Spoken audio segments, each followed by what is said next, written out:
Hey everybody, in this video we are going to experiment with dehydrating salsa. And I happen to know already how it came off the pans, but we have a few different ways that we're going to try to get it done. Now, when dehydrating something like salsa, it's a little bit trickier than doing something like greens. I have a good thick salsa so that we don't make a huge mess, but why would you want to dehydrate salsa? Well, for flavor. Now, a lot of the things that I dehydrate for the nutritional value that you get from it and the ability to use that in other things like the cabbage, the greens, cranberry. We have a beet one coming up as well. And all of those are really great to be able to add to other things that you wouldn't normally have them in. But today is all about flavor. Previously, I've done lemons, limes, peppers, chili, chipotle pepper and adobo sauce. And I've heard that freeze drying salsa is amazing. So we're going to try dehydrating it because I don't have a freeze dryer. And I think that we're going to have pretty good results. I haven't finished the job yet, but we'll get to that in just a minute. This can be added to anything to boost the flavor that you're making. And I would imagine it doesn't even have to be anything that you would typically associate with salsa.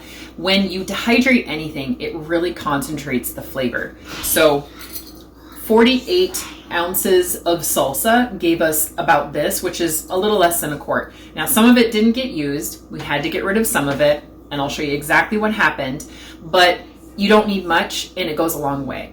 This can also be something I've heard, freeze-dried salsa goes really well in like a dip or something like that to make it just really good and flavorful and gives it a really rich sort of punch of flavor. So let's get right to how I went about experimenting and dehydrating salsa.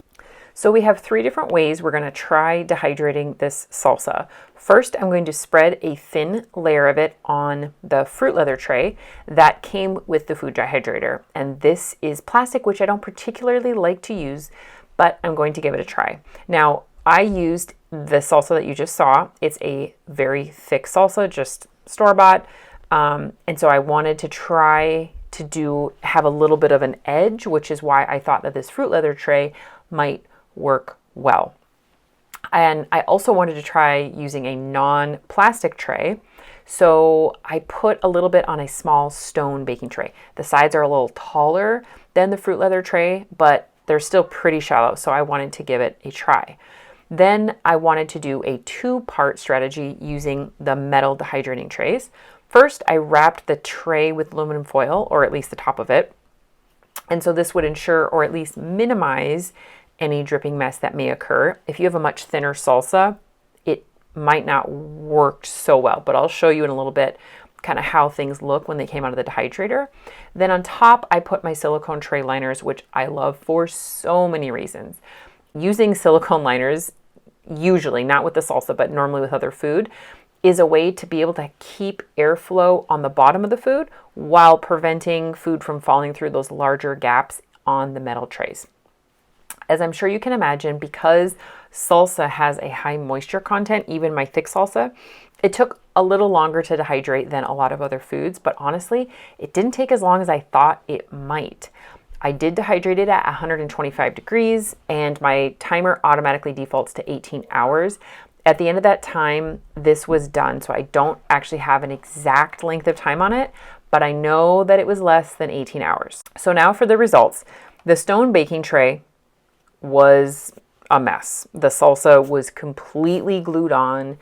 There was no scraping it off. And so that was that. The fruit roll tray was a close second. I'm sure I could have scraped some off, but I didn't want to damage the tray. So again, it just adhered too strongly to the tray itself.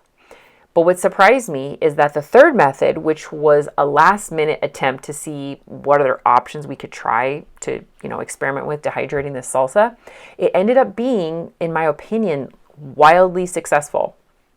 After I removed the silicone liner from the aluminum, the salsa peeled away so easily, like so easily. And it was actually pretty fun to do. This is how I then got the flat pieces you saw in the intro. And because it was late when I did this, what I did was I put it in a airtight container so that I didn't have to worry about moisture from the air kind of rehydrating things until I could get to it. And if you've seen some of my other recent dehydrating videos, sometimes if I'm doing things in bulk and so there's several trips through the dehydrator, this is also a great strategy for that, so that I can blend it all at the same time without having to worry again about the air getting to it or moisture getting to it. So then I did what I do with all my powdered dehydrated foods, which is to blend with lots of air, just kind of dancing around in my high-speed blender. And then I condition it for storage by using my oven, and finally getting it back to a flow state. I put it through my fine mesh strainer and I vacuum seal it for freshness and just waiting to be used. So overall, the salsa was a super fun food to experiment with in the dehydrator. My dehydrator has been so much fun to use lately, as I have completely expanded the possibilities in ways that I was entirely not expecting to. I will link my machine, as I actually did quite a bit of research on dehydrators before I bought mine. Mine is all stainless, including the trays, which was a huge priority to me. I know there's a lot of plastic in a lot of dehydrators, and maybe some people don't care, which is totally fine. I happen to, so I was looking for something specific, and I was really glad when I found it. If my machine looks too big, or I don't think it's that big. There's 6 trays and it doesn't take up too much space. I don't think it's super crazy pricey, but there is an even smaller model that I think has only 4, maybe 5 trays, but it's also it's a smaller size. You're new to dehydrating, or you just don't have a need to dehydrate large quantities.